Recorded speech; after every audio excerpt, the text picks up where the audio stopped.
Avant de plonger dans le cœur du sujet, je veux poser une chose très clairement.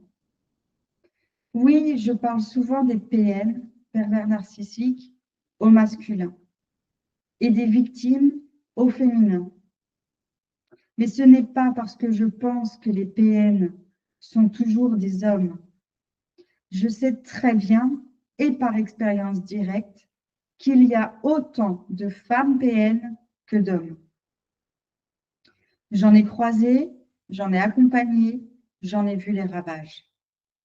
Si j'utilise souvent le féminin, c'est simplement parce que je parle depuis mon histoire, depuis cette relation qui a tout bouleversé, celle qui m'a brisée, puis reconstruite, celle qui a déclenché cette mission que je porte aujourd'hui.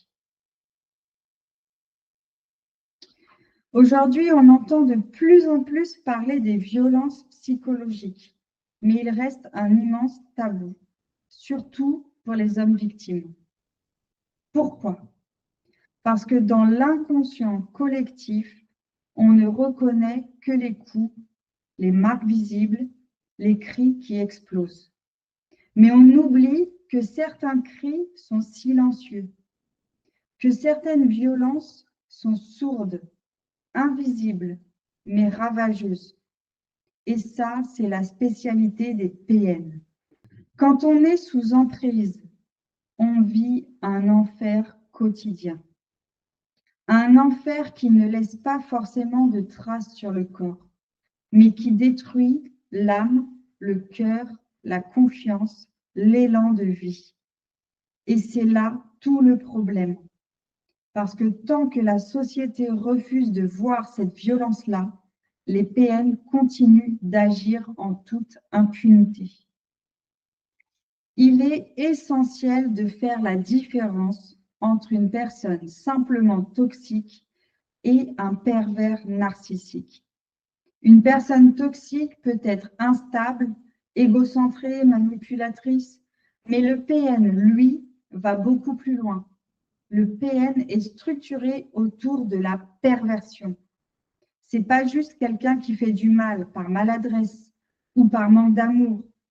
C'est quelqu'un qui se nourrit du mal qu'il fait. C'est une jouissance cachée, un plaisir froid, glaçant.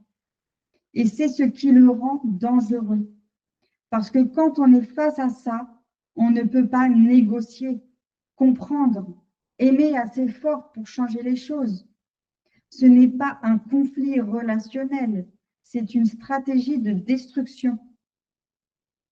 Et tant qu'on n'a pas mis le doigt là-dessus, on reste coincé dans des explications qui nous enferment encore plus. Et maintenant, j'ai envie de m'adresser à toi, qui peut-être te reconnaît dans ce que je dis. Oui, c'est dur à entendre. Oui, c'est profondément injuste. Mais les victimes ont un pouvoir immense, parce que ce sont elles qui vivent l'enfer de l'intérieur.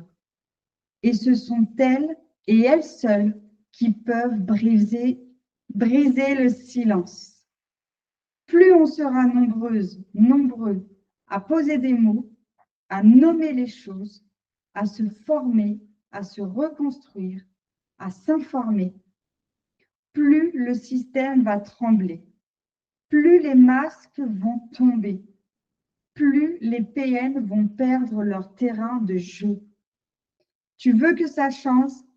Alors reconnais-toi, assume ton parcours, transforme-le, parce que c'est toi, avec ton histoire, qui a les cartes pour inverser la tendance. On ne gagnera pas cette bataille avec des slogans. On la gagnera par des prises de conscience, par du courage, par des femmes et des hommes qui refusent de se taire.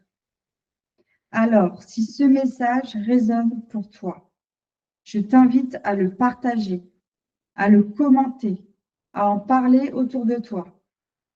Et si tu sens que c'est le moment pour toi d'aller plus loin, sache que tu n'es pas seul.